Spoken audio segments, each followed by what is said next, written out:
Welcome to learning with Rizwan. Lecture 11 है और chapter 9 election disputes. यानी कि इलेक्शन में अगर कोई इख्तलाफ हो, झगड़ा हो, तो उसको कैसे डील किया जाता है। सेक्शन 139 से 166 बहुत इंपॉर्टेंट है अबाउट दिस, कि इसमें ज़रा अदालती कार्रवाई और अदालती ज़्यादा बातें हैं, तो वन बाय वन देख लेते हैं। 139 टॉक अबाउट इलेक्शन पटिशन होता क्या है। तो भाई कोई भी इलेक्शन जो है उसको आप जो है खराब ख़त्म या उसके खिलाफ बात नहीं कर सकते जब तक कि इलेक्शन के ऊपर कोई एक कैंडिडेट जो है, कोई भी कैंडिडेट हो सकता है, वो उसके ऊपर इलेक्शन पटिशन फाइल नहीं करता। इलेक्शन पटिशन क्या होगा? फॉर एग्जांपल मैं इलेक्शन लड़ा हूँ और मुझे लगता है कि इस इलेक्शन में कोई इल्लीगल प्रैक्टिस हुई है, धांधली हुई है, कुछ भी हुआ है, तो मैं इलेक्शन कमीशन में दरख्वास्त देके ये कह सकता हूँ कि इसके खिलाफ जो है या इसके बारे में जांच पड़ताल की जाए। तो ये इलेक्शन पटिशन है। इसके अंदर कुछ डेफिनेशंस हैं, उसमें करप्ट और इल्लीगल की प्रैक्टिस की बात हुई है, वो हम चैप्टर 10 में डिस्कस करेंगे। पटिशनर क्या होता है? पटिशनर वो कैंडिडेट होगा जो फाइल करेगा इलेक्शन पटिशन, यानी कि जो स्टार्ट करेगा कि भाई इस में धांधली हुई है और मुझे इंसाफ चाहिए। इंसाफ मांगने वाला पटिशनर है। और जिसके खिलाफ वो कार्रवाई का हुक्म देगा या कार्रवाई का मुतालबा करेगा, उसको कहेंगे रिस्पोंडेंट्स। ठीक है, तो जिनके ऊपर केस चल रहा होगा वो रिस्पोंडेंट, जो केस कर रहे हैं वो पेटिशनर होंगे। ठीक है जी। नेक्स्ट 140 सेक्शन कहता है कि इसके लिए कमीशन क्या करेगा? एक इलेक्शन ट्रिब्यूनल बनाएगा, एक अदालती बेंच बनाएगा जो इन इलेक्शन पिटीशन की क्या करेगा? समाअत करेगा। तो कमीशन का काम है। और वो कहाँ से इलेक्शन ट्रिब्यूनल का किन लोगों पर मुश्तमिल होगा? वो अगर असम्बली की बात करें, यानी सेनेट या असम्बली, नेशनल असम्बली, सूबाई असम्बली की बात करें, तो वो जज ऑफ हाई कोर्ट्स होंगे, हाई कोर्ट के जजों में से होगा। और अगर लोकल गवर्नमेंट के इलेक्शन की बात करें, जो यूनियन काउंसिलर वगैरह के होते हैं, उसमें ये डिस्ट्रिक्ट सेशन जज या एडिशनल डिस्ट्रिक्ट एंड सेशन जज होंगे।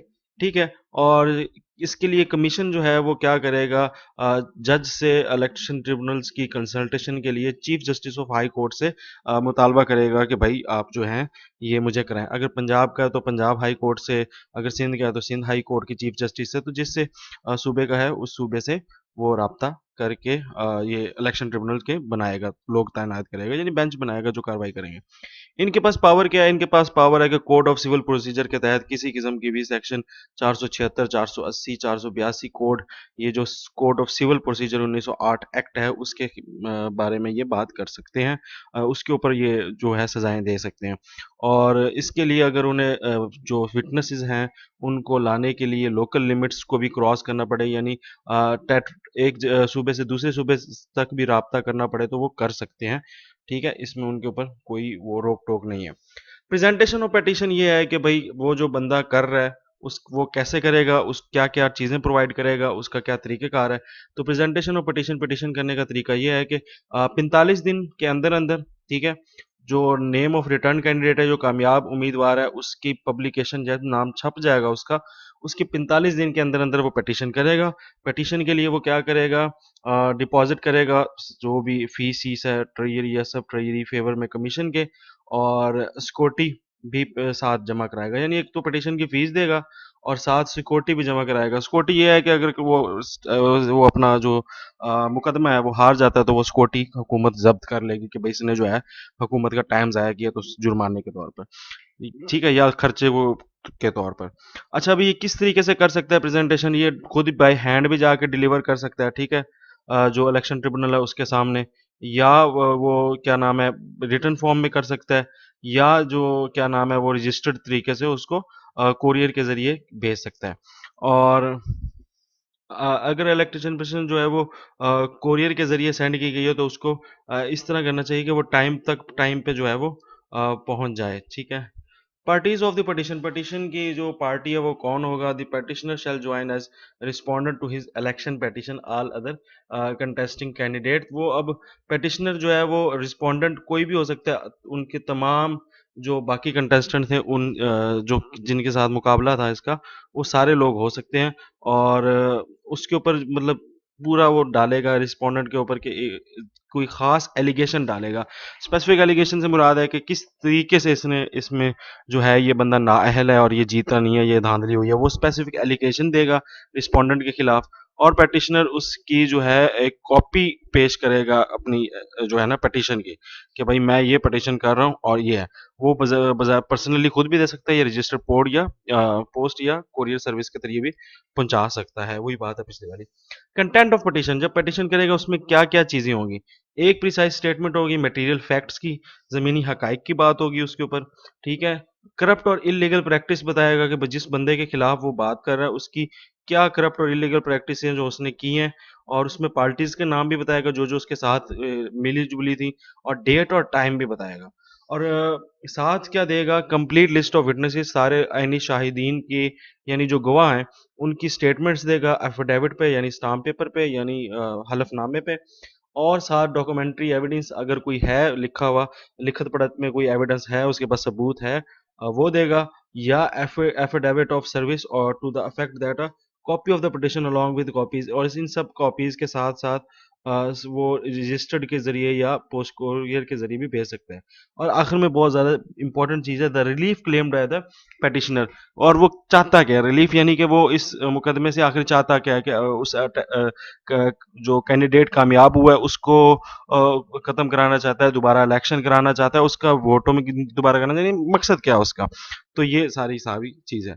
Petitioner may claim as relief any of the, अच्छा वो रिलीफ की बात कर रहा था ना, तो वही रिलीफ अभी आ गया कि किस तरह का वो रिलीफ है। एक तो ये कह सकता है कि भाई जो रिटर्न कैंडिडेट है ना जो कामयाब हुआ है, ये ना अहल है, कुल अदम है, इसकी बिल्कुल ना बात जो है ना खत्म की जाए और किसी और को जीतना चाहिए, ठीक है।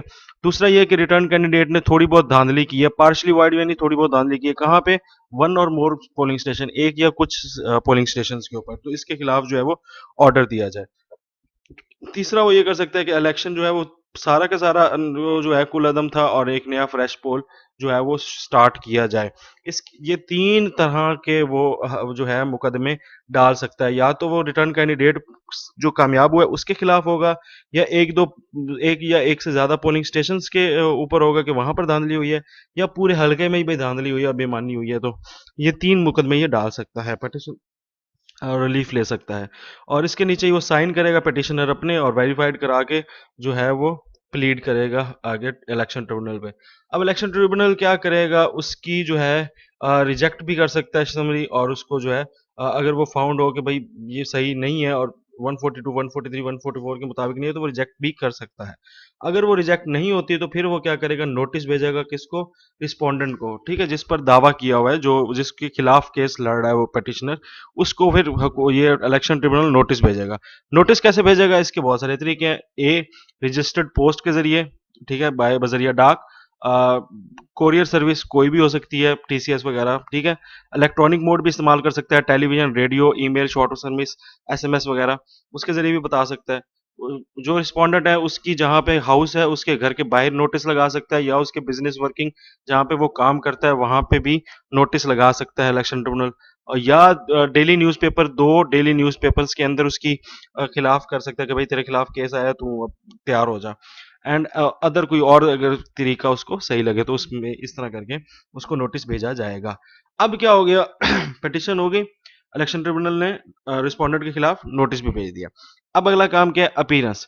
अपीयरेंस में क्या होगा जी, पार्टी इन पर्सन जो बंदा केस कर रहा है वो एडवोकेट को भी भेज सकता है और खुद भी आ सकता है, यानी खुद भी पेश हो सकता है, किसी पार्टी के एडवोकेट को भी भेज सकता है, ठीक है जी। और रिस्पोंडेंट अगर फेल है, नहीं आता, तो उसके खिलाफ जो है वो कार्रवाई की जाएगी, ठीक है, अगर वो घर जो है वो अदालत में नहीं पेश होता, ठीक है। अब कंटेंट ऑफ रिप्लाई, अब रिस्पोंडेंट को पता लग गया भाई मेरे खिलाफ केस आ गया, अब वो उसके बदले में क्या करेगा, अगले बदले में आगे फिर जवाब देगा।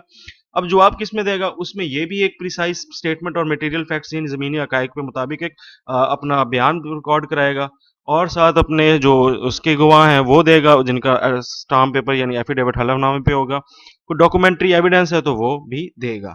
In addition to dismissal of the election petition, the respondent may claim cost, अगर ये डिसमिल हो जाता है, डिसमिसल हो जाता है, यानी इलेक्शन पिटिशन जो है वो खारिज हो जाती है और कबूल नहीं होती, तो बदले में जो कॉस्ट, जो खर्चा हुआ है रिस्पोंडेंट का, वो उसको क्लेम कर सकता है कि भाई मेरे पे इसने केस किया था, और केस इसका झूठा निकला है, गलत निकला है, ये डिसमिस हो गया, तो मेरा जितना भी किराया लगा, मेरा जितना खर्चा हुआ, मेरा जितना वकीलों का खर्चा हुआ, मुझे वापस करो। तो वो क्लेम कर सकता है, रिस्पोंडेंट क्लेम कर सकता है। आज आगे जी है procedure before election tribunal for trial of petition. इसमें क्या है जी, कोड ऑफ कंडक्ट के तहत और कानूनन शहादत के तहत ये जितने भी हैं वारंट वगैरह, ये एक्सपीडिशियस डिस्पोजल जो है ये तेजी से जो है इसको करेगा, और इस पूरे प्रोसीजर के अंदर जो है ट्रायल जो होंगे बड़े स्पीडली होंगे, और अगर कोई इसके खिलाफ किसी के खिलाफ कोई चीज पाई जाएगी तो वारंट तक इशू कर दिया जाएगा। On filing of reply respondent election, अब जब रिप्लाई आ गया है, अब क्या होगा, कंसेंट ऑफ पार्टीज, पार्टीज के सामने के बयान से, या कंसेंट ऑफ पार्टीज, पार्टीज के जो मतलब उनकी राय के से लेकर एक डेट ट्रायल की जाएगी, और कंटिन्यूस हियरिंग होगी, बीच में कोई छुट्टी नहीं होगी, विदाउट एडजर्नमेंट, बगैर रुके। अगर कहीं पे वो उनका मुत्तफिका नहीं होता, बात कोई डेट नहीं होती, तो 7 दिन से ज्यादा जो है वो अ, मजीद जो है क्या कहते हैं उसको, डिले नहीं कर सकते, 7 दिन के अंदर अंदर फैसला देना होगा। और अगर 7 दिन से बाद ज्यादा पड़ेगी तो इलेक्शन पिटिशनर जो है वो 120 दिन के अंदर अंदर जो है वो मजीद पेमेंट करके जो है उसको बढ़ा सकता है। ठीक है, ये यूं यूं कह लें कि 120 दिन उसके पास 120 दिन के बाद अगर केस हो गया, लंबा हो गया, तो उसको फिर कॉस्ट यानी पेमेंट देनी पड़ेगी आगे के तरीके बढ़ाने के लिए, ये पिटिशनर को पड़ेगी। If an election petition is not finally decided in 120 days, अगर 120 दिन में नहीं होता, तो फर्दर एडजर्नमेंट जो है वो ग्रांट तब होगी, ये देखें, जब स्पेशल कॉस्ट होगी 10,000 रुपए पर एडजर्नमेंट, वो भी सिर्फ 3 दिन के लिए, 3 दिन की अगर आपको चाहिए मोहलत, तो उसके लिए 10,000 रुपए दे के आप जो है वो अपनी जो है थोड़ी सी तारीख आगे बढ़ा सकते हो। If the election tribunal itself, अगर इलेक्शन ट्रिब्यूनल से कोई हुई है, ट्रिब्यूनल से कि भाई मैं यार उन जजों की कोई गलती है या किसी वजह से, तो वो अपना रिकॉर्ड जो है रीजन रिकॉर्ड करेंगे कि भाई इस वजह से मेरी जो है गलती हुई है, तो इस वजह से हम थोड़ा सा इसको डिले कर रहे हैं। Where the delay in the provision occasion, अगर ये मतलब किसी रिटर्न कैंडिडेट की वजह से डिले होता है, तो उसको जो है शो कॉज नोटिस भेजा जाएगा कामयाब उम्मीदवार को, और 15 दिन के अंदर अंदर उसको कहा जाएगा कि अदालत में पेश हो, और तब तक जब तक वो बरी नहीं हो जाता इस ट्राइब्यूनल से, उसको सीज कर दिया जाएगा, उसकी जो कामयाबी है उसको रोक दिया जाएगा, और उसको दफ्तर से यानी असेंबली से उसका नाम खारिज कर दिया जाएगा जब तक वो नहीं होता, यानी अगर वो डिले करवा रहा है और हाजिर नहीं हो रहा। इफ अ सर्विंग जज, अच्छा एक और चीज है, अगर कोई सर्विंग जज यानी वो जज जो अभी बैठते हैं अदालतों में, अगर उनका कोई इस वजह से लेट हो रहा है कि भाई उनकी अपनी अदालतें भी सुननी होती हैं, सारी इलेक्शन वाली अदालतें भी सुननी होती हैं, तो इसके लिए कमीशन जो है वो रिक्वेस्ट करेगा, मिन्नत करेगा भाई चीफ जस्टिस वालों से, हाई कोर्ट्स वालों से, कि भाई अपने जजों को जो है ना वो अदालतों वाला काम छोड़वा के ना ये इलेक्शन वाला पहले निपटाओ, ये बहुत ज्यादा जरूरी है, और फाइनल डिस्पोजल तक उनको कोई और केस नहीं दिया जाएगा, सिर्फ उनसे ये कहा जाएगा कि इलेक्शन के केस किए जाएं। ये कमीशन जो है वो मिन्नत करेगा किसकी, हाई कोर्ट्स वालों की। That's it. द नेक्स्ट है जो इलेक्शन ट्रिब्यूनल जो है वो for reason to be recorded refuse to examine any witness, अगर वो विटनेस को रिफ्यूज कर देते हैं सुनने से किसी वजह से, तो वो उनके ऊपर डिपेंड करता है, अगर उनको लगता है कि किसी सबूत वगैरह प्रोवाइड नहीं किया गया, या फिर अगर कोई उनको डॉक्यूमेंट ऐसी महसूस होती है जो वो लगती है कि प्रॉपरली स्टैम्प्ड नहीं है, रजिस्टर्ड नहीं है, तो वो फिर भी इसको एडमिसिबल कर सकते हैं। विटनेस नॉट टू बी अक्यूज from answering my question, any question, तो जो विटनेस होगा अगर वो ग्राउंड जो है फैक्ट्स के ऊपर बात नहीं करेगा और इधर उधर की जो है वो करेगा, और तो उसको प्लेंटी पड़ सकती है, ठीक है, कि भाई उसने झूठ बोला है अदालत के सामने, या अगर कोई विटनेस जो है वो सच्चा साबित हो जाता है, तो उसको सर्टिफिकेट ऑफ इंडेमिनिटी दिया जाएगा, यानी कि सच्चा होने का एक सर्टिफिकेट दिया जाएगा कि ये बंदा जो है ये बिल्कुल सही बात करता हो, और साथ उसको सर्टिफिकेट ऑफ इंडेमिनिटी भी दिया जाएगा ताकि वो उसको कहीं भी आगे फर्दर प्लीड कर सकता है। और इलेक्शन ट्रिब्यूनल उस पार्टी को डायरेक्ट करेगा कि भाई पैसे जितने भी एक्सपेंसेस आप लोगों को ला रहे हैं, उनको अटेंडिंग में लग रहे हैं, तो जो सबूत पेश करने के लिए आप विटनेसेस ला रहे हैं, तो उनको आप रीजनेबल एक्सपेंसेस भी दें, खर्चे भी दें, ठीक है। और अमेंडमेंट ऑफ पिटीशन 149 में क्या है कि आदमी जिसने केस डाला यानी जो पिटिशनर है, वो अपनी बयान में जो है तब्दीली भी कर सकता है। फॉर एग्जाम्पल वो भी पेमेंट कर कर, ठीक है, पेमेंट ऑफ सच कॉस्ट, पैसे देकर, और वो उसको कोई और सबूत मिला या कोई और बात मिली है तो वो अपनी पेटिशन के अंदर तब्दीली कर सकता है, अपनी बातों के अंदर तब्दीली कर सकता है, अपने दावे के अंदर तब्दीली कर सकता है। But shall not permit raising a new ground, ये ना हो कि कोई नया इकट्ठा खुल जाए। हाँ, जो पुरानी बातें हैं उससे मिलती जुलती बातों में कोई पिटीशन ऐड या तरमीम करना चाहे तो वो कर सकता है। और election tribunal call upon the petitioner to deposit further sum of by way of security, और इसके लिए उसको दोबारा पिटिशनर को कहा जाएगा कि डिपॉजिट करो थोड़ी सी और ज्यादा सिक्योरिटी, ताकि आपने एक और ही अमेंडमेंट कर दी है, ठीक है, एक और ही बात कर दी है। प्लेस ऑफ ट्रायल कहाँ होगा? जो प्लेस ऑफ ट्राइब्यूनल, जहां सोचे जहां फिट लगे वहां पर कर सकता है, ठीक है। Power to transfer petition, petition की के पास क्या, अच्छा, पावर टू ट्रांसफर पिटिशन, जो पिटिशन है कमीशन उसको ट्रांसफर कर सकता है। ट्रांसफर किसको? एक इलेक्शन ट्रिब्यूनल है यानी एक जजों के पास है, तो कमीशन जो है वो एक किसी एप्लीकेशन पे, किसी भी पार्टी की एप्लीकेशन पे वो क्या कर सकता है, किसी और जजों को भी, इलेक्शन ट्रिब्यूनल को भी दे सकता है, मगर साथ वो रीजन बताएगा कि क्यों ये ट्रांसफर कर रहा हूँ। और वो जो नई पार्टी आएगी, नए जज आएंगे, नए इलेक्शन ट्रिब्यूनल आएगा, वो रिकॉल कर सकता है, दोबारा बुला सकता है और तहकीक कर सकता है उन विटनेसेस की जो पहले एग्जामिन हो चुके हैं। यानी कि जो नया जज का अगर बेंच बनता है तो वो पुराने वाले सबूतों और पुराने वाले गवाहों को भी बुला सकता है, ठीक है। एडवोकेट जनरल जो होता है हर सूबे का होता है, आपको पता है, एज जी के नाम से एडवोकेट जनरल, तो वो भी असिस्ट करेगा ट्रिब्यूनल्स को उनकी समातों के अंदर, हियरिंग्स के अंदर वो असिस्ट कर सकता है। ये 152 सेक्शन में कहा हुआ है। 153 कहता है जी रिक्रिमिनेशन वेयर सीट इज क्लेम्ड, जहां रिक्रिमिनेशन क्या होता है कि अगर मिसाल के तौर पे आपने किसी के ऊपर दावा डाला है तो अगला बंदा आप पर वही दावा डाल देता है, इसको बोलते हैं रिक्रिमिनेशन। तो अगर कोई अगला बंदा जो है, भाई मुझे जो है ना मेरे खिलाफ ये बातें करे, मेरे खिलाफ नहीं इसके खिलाफ ये बात बनती है, तो वो भी हो सकता है। तो उसके लिए जो है रिटर्न कैंडिडेट क्या करेगा, ये 14 दिन के अंदर करेगा, ट्रायल के स्टार्ट होने के 14 दिन के अंदर अंदर ये रिक्रिमिनेशन कर सकता है, यानी अपना मुद्दा दूसरे मुद्दा डालने वाले पे मुद्दा डाल सकता है।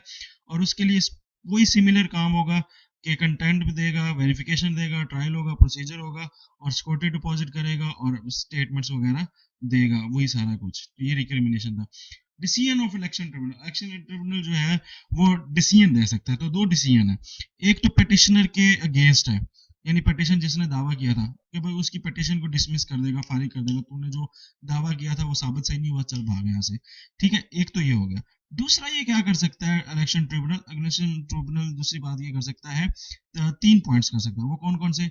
या तो उस रिटर्न कैंडिडेट को वाइड कर देगा कि भाई जो कामयाब उम्मीदवार है वो नहीं सही, उसकी जो फ्रेश पोल कराए जाएंगे, कहाँ, एक या एक से ज्यादा पोलिंग स्टेशन पे, यानी वो इस बात पर राजी हो गया कि 2-3 जगहों पे या 10-12 जगहों पे, कुछ जगहों पे, कुछ पोलिंग स्टेशन पे धांधली हुई है, तो वो उसमें उसको वाइड करके कुलअदम करार दे के उसको हटा देगा। या फिर इलेक्शन रिटर्न कैंडिडेट ही को पूरे को पूरे कोई जो है वो क्या कर देगा, वॉयलेट कर देगा, कहेगा कि भाई इसकी जो दूसरी चीजें थी, मिसाल के तौर पे नॉमिनेशन पेपर पे कोई एतराज आ गया या कोई और चीज होगी, तो उसके ऊपर वो दूसरे चीजों को, उसके ऊपर रिटर्न कैंडिडेट को वॉइड करके जो दूसरे उसके साथ कंटेस्टिंग कर रहे थे उसमें से किसी को इलेक्ट कर देगा, कहेगा ये तो बंदा जो था जो पहले जीता था इसके खिलाफ तो बातें आ गई हैं, तो फिर जो दूसरे नंबर पे वोट जिसके ज्यादा थे ना उसको कामयाब कर देते हैं। तीसरा काम ये कर सकता है कि पूरी की पूरी जो हल्का है, कंस्टिट्यूंसी है, उसके अंदर ये फ्रेश इलेक्शन, नए तरीके से इलेक्शन करवाने का हुक्म दे सकता है। तो पहले तो ये है कि पिटिशनर के खिलाफ ये है कि पिटिशन ही खत्म कर दे, या अगर पिटिशन खत्म नहीं होगी तो फिर जिस पर दावा किया गया उसके खिलाफ ये 3 बातें हो सकती हैं। एक तो ये है कि एक या एक से ज्यादा पुलिस स्टेशन में दोबारा होगा, या किसी और को उम्मीदवार को कामयाब करार दे देगा, या पूरे हल्के के अंदर दोबारा इलेक्शन होंगे। और ये जो फैसला होगा ये फाइनल होगा इलेक्शन ट्रिब्यूनल का, इस पर कोई भी जो है एतराज नहीं कर सकता। हाँ, 155 ये कहता है कि आप अपील कर सकते हैं इसके खिलाफ, अगर आप असेंबली की या सेनेट की सीटों पर ये डिस्प्यूट लड़ रहे थे, तो 30 दिन के अंदर, फैसला सुनने के 30 दिन के अंदर अंदर आप सुप्रीम कोर्ट रुजू कर सकते हैं। ये बहुत बड़ी बात है, पॉइंट ये ज़हन में रखिएगा कि असेंबली और सेनेट के पहले कौन से जज कर रहे थे? हाई कोर्ट के जज। अब हाई कोर्ट के जज ने फाइनल डिसीजन दे दिया, 30 दिन के अंदर अपील कर सकते हैं सुप्रीम कोर्ट में। अब आज लोकल गवर्नमेंट के कौन कर रहे थे? डिस्ट्रिक्ट जज। अब 30 दिन में अगर डिस्ट्रिक्ट जज का कोई फैसला आता तो 30 दिन में आप अपील किसको कर सकते हैं? हाई कोर्ट को, ठीक है। लोकल गवर्नमेंट के लिए आप डिस्ट्रिक्ट कोर्ट से हाई कोर्ट में आएंगे, और जो असेंबली और सेनेट की जो पिटिशनर चल रही है उसमें आप अपील करने के लिए हाई कोर्ट से सुप्रीम कोर्ट के जजों के पास आएंगे। तो ये एक अपील करने का तरीका है। 169 सॉरी 156 जो है वो इस चीज पे बताएगा कि रिटर्न कैंडिडेट जो है उसको कब वॉइड करार दिया जाएगा, यानी कि रिटर्न कैंडिडेट के खिलाफ जो है फैसला कब सुनाया जाएगा। नंबर एक, उसके नॉमिनेशन पेपर जो है वो इनवैलिड हो। नंबर टू, वो क्वालिफाइड ही ना हो मेंबर बनने के लिए। नंबर थ्री, रिटर्न कैंडिडेट ने कोई करप्ट या इलीगल प्रैक्टिस की हो। नंबर फोर्थ, या करप्ट या इलीगल प्रैक्टिस रिटर्न कैंडिडेट के कंसेंट के साथ जो है उसके इलेक्शन एजेंट ने की हो। तो ये इन बुनियादों पर रिटर्न कैंडिडेट को कुलअदम करार देकर उसके खिलाफ फैसला किया जाएगा। रीपोलिंग का फैसला भी किया जा सकता है अगर लगे कि ये एक दो पोलिंग स्टेशन की बात है। और रिटर्न कैंडिडेट को वॉइड कुलअदम कब करार नहीं दिया जाएगा, पहले कहा कब दिया जाएगा, अब आ रही है बात कब नहीं दिया जाएगा। तो उसमें ये है कि जब वो पाया जाए not committed by any kind of जो है किसी किस्म के कोई ऐसी बात जिसकी वजह से लगे कि भाई वो इलेक्शन एजेंट या उसकी मर्जी से कोई ऐसी इलीगल प्रैक्टिस हुई है। तो अगर वो चीज़ साबित नहीं होती तो उसके खिलाफ कोई भी फैसला नहीं सुनाया जाएगा। और या फिर जो उसके खिलाफ खड़े हुए थे, उसके दूसरे कंटेस्टेंट कैंडिडेट थे, वो नॉमिनेशन में कहीं पे डिस्क्वालीफाई हो जाते हैं, तो तब भी वो जो है रिटर्न कैंडिडेट, कामयाब जो कैंडिडेट जो है उसको कुलअदम करार नहीं दिया जाएगा, यानी दूसरे जो है वो नॉमिनेशन उनका खराब हुआ तो उनको कैंसिल कर दिया जाएगा। Ground for declaring a person other than the return candidate elected, किस बुनियाद के ऊपर जो है किसी दूसरे कैंडिडेट को जो है आप कर सकते हो इलेक्टेड, रिटर्न कामयाब उम्मीदवार को इलेक्टेड नहीं कर सकते।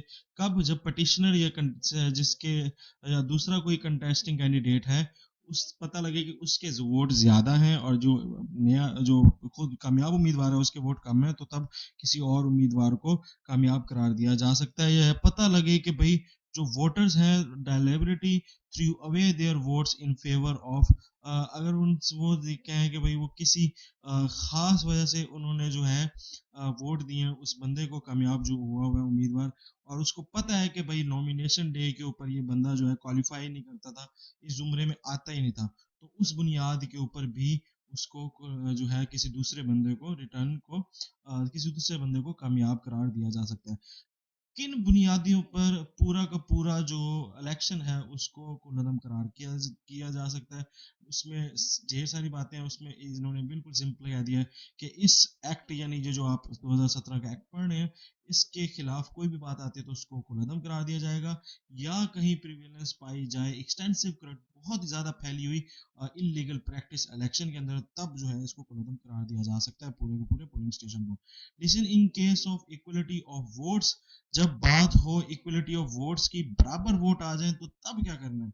हाँ जी, equality of votes between two contesting candidates, अगर दो कैंडिडेट्स के वोट्स गिनती किए इलेक्शन ट्रिब्यूनल के सामने, तो पता लगा कि दोनों कैंडिडेट के वोट बराबर हैं, तो तब क्या जाएगा, ड्रा, एक कुरंदाजी, और कुरंदाजी में जिसका नाम पहले आएगा उसको 2.5 साल के लिए उसको हुकूमत कहेंगे तो मेट्रो ऑफिस में, जिसका बाद में नाम आएगा उसको 2.5 साल के लिए, यानी दो हिस्सों में उसकी डिवाइड कर देंगे मुद्दत।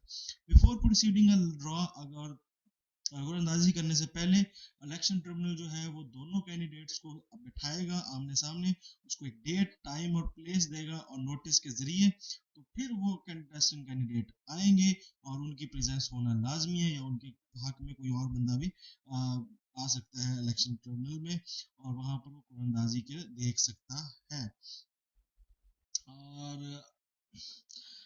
इलेक्शन ट्रिब्यूनल कीप रिकॉर्ड, और फिर वो उसके जो जो आप आएगा, जो हल निकलेगा उसका रिकॉर्ड कीप करेगा, उसके नीचे साइन लेगा कैंडिडेट्स के या उनके एजेंट्स के, और अगर कोई बंदा साइन करने से इनकार करता है कि भी धांधली हुई है, स्कूल अंदाजी में भी धांधली हुई है, तो वो उसकी वजह सजा रिकॉर्ड कर लेंगे।